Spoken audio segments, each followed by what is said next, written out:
এটা sitting arrangement chapter থেকে এটা একটা রিজনিং আছে। তো চলো আমরা ট্রাই করি। In a row Nikhil is 8th from the left and Deepak is 9th from the right. মানে নিখিল হচ্ছে একটা সারিতে বাদিক থেকে 8 নম্বরে আছে, আর দীপক ডান দিক থেকে 9 নম্বরে আছে। Okay, if Rohan is sitting exactly between the two, তার মানে রোহান হচ্ছে দুজনের ঠিক মাঝখানে আছে। Okay, then what could be the minimum number of person in the row, তাহলে সবথেকে কম সংখ্যক কতজন ওই সারিতে ব্যক্তি থাকতে পারে। ঠিক আছে, তো চলো অঙ্কটা বেশ স্ট্যান্ডার্ড অঙ্ক, এখানে ভুল হওয়ার চান্সও থাকে। অ্যারেঞ্জমেন্ট 2-3 রকম হতে পারে। প্রথমে আমি দেখাই যে নিখিল যদি বাদিক থেকে 8 নম্বরে থাকে, ওকে, আর দীপক যদি ডান দিক থেকে 9 নম্বরে থাকে, ঠিক আছে, আর মাঝে যদি রোহান থাকে, তাহলে কতজন হচ্ছে 8 প্লাস 9, আর মাঝে হচ্ছে কি একজন, তো এখানে 18 জন হতে পারে। বাট এটা ভুল। আর একটা অ্যারেঞ্জমেন্টও হতে পারে, আমাদের মাথায় আসতে পারে যে রোহান যদি মাঝে থাকে, এক অপরকে ক্রস করে, তাহলে কি হবে, নিখিল বাদিক থেকে রোহানকে ক্রস করে এদিকে 8 নম্বরে, দীপক ডান দিক থেকে রোহানকে ক্রস করে এদিকে 9 নম্বরে।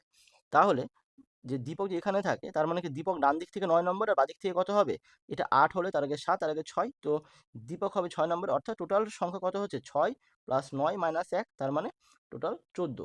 বাট এটাও হবে না, এখানে 14 অপশন আছে, বাট এটাও হবে না।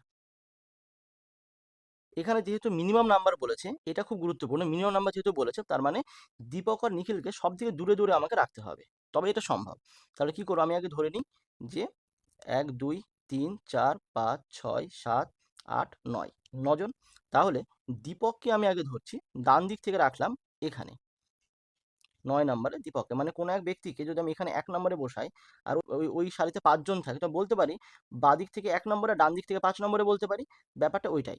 দীপককে আমি প্রথমেই রাখছি, আর ডান দিক থেকে বলছি আমি এটা কত 9 নম্বরে। একইভাবে নিখিলকে রাখছি আমি বাদিক থেকে 8 নম্বরে। ওকে, বাদিক থেকে 8 নম্বরে। তাহলে দেখবো মাঝে কতজন, মাঝে আছে 6 জন। এবার 6 জন একটা even number, 6 even number, even নাম্বারে কখনো মাঝের পজিশন হয় না। ওকে, তো সেই জন্য আমাকে আরও একজনকে যোগ করতে হবে এখানে, অর্থাৎ এখানে হতে হবে আরও একজন, 10 জন যদি হয়, তাহলে কি হবে, এই নিখিলকে, দীপক তো ঠিক আছে ডান দিক থেকে 9 নম্বরে, নিখিল হলো বাদিক থেকে কত হবে, এখান থেকে এই পজিশনে যাবে 8 নম্বরে নিখিল। তাহলে এবার দেখো এদের মাঝে কতজন হচ্ছে, এদের মাঝে 5 জন।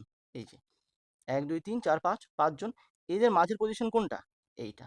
তার মানে রোহান হচ্ছে এখানে। এবার তার মানে দীপক থেকে তৃতীয়, আবার নিখিল থেকেও তৃতীয়। তো আমি এখানে বলতে পারি এই অ্যারেঞ্জমেন্টটা সঠিক, অর্থাৎ এখানে আমার হবে কতজন, 10 জন হবে অ্যান্সার এই সারিতে, এটাই। তো অ্যান্সার হবে অপশান এ।